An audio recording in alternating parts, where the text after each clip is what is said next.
Let nature take over my farmland is what this video is about. I stopped farming my land, didn't get much money of it, and to me as a biologist, nature has more value than grain and sugar beet.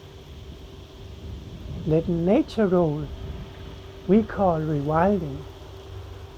But how fast does it roll? And what kind of nature? Well, we'll see.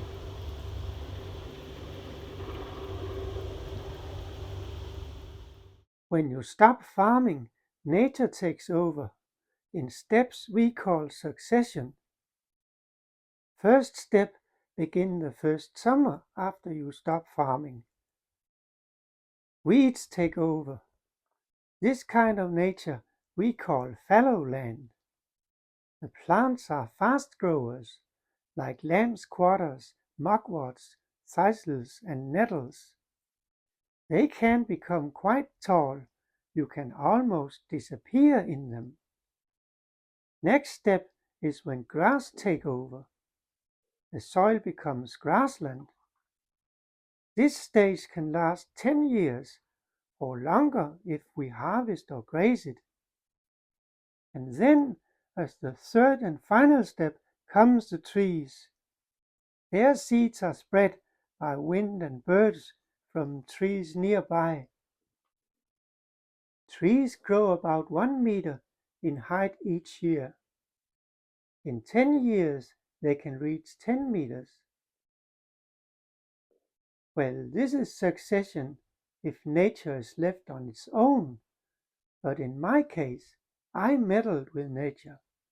Right after harvest, I sowed grass and planted trees. That did not skip weeds or grass.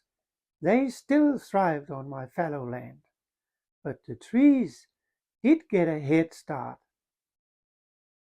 Here's my windbreak with Norway spruce, planted 12 years ago. I planted this row not to break the wind, but to break my view over the farm landscape.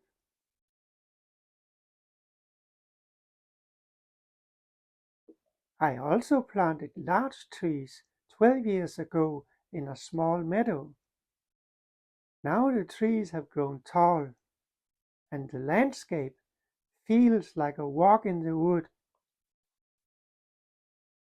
Larch trees self-sowed right after I stopped farming. In just 5 years, they have grown tall and dense. Just to walk here, I had to clear a path.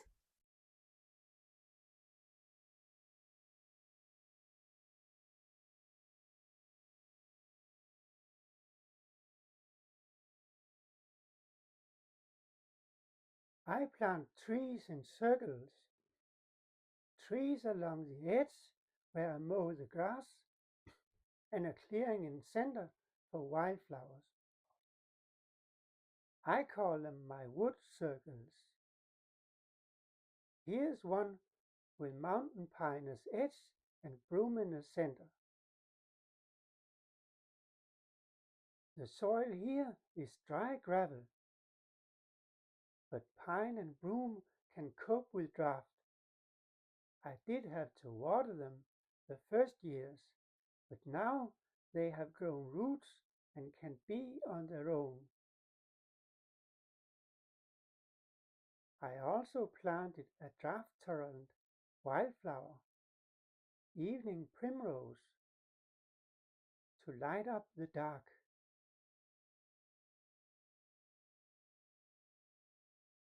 Another wildflower is yellow rattle. I sowed them in the grass. Rattle is a parasite on the grass roots. They weaken the grass so it makes room for wildflowers. Now is May, broom is flowering, and flowers are full of bumblebees.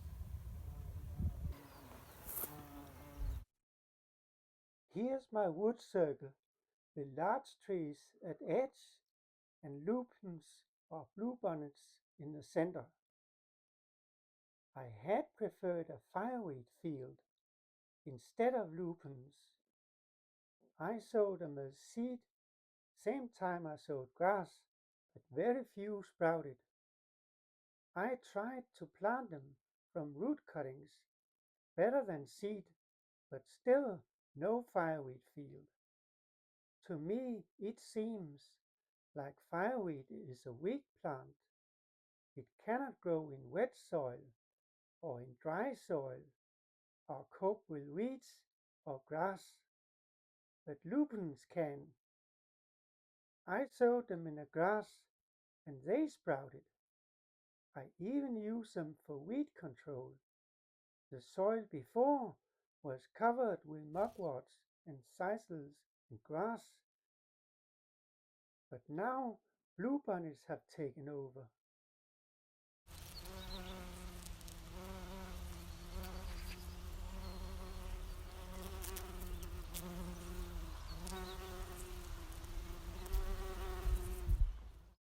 Here's my third wood circle with birch and grey willow. They can grow in wet soil. The willows I planted as branch cuttings. I stick in the soil. I had to water them the first years until they have grown roots.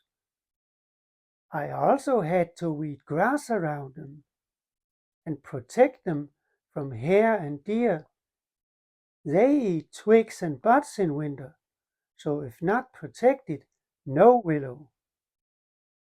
Here's the sound of nature in the evening with a frog concert.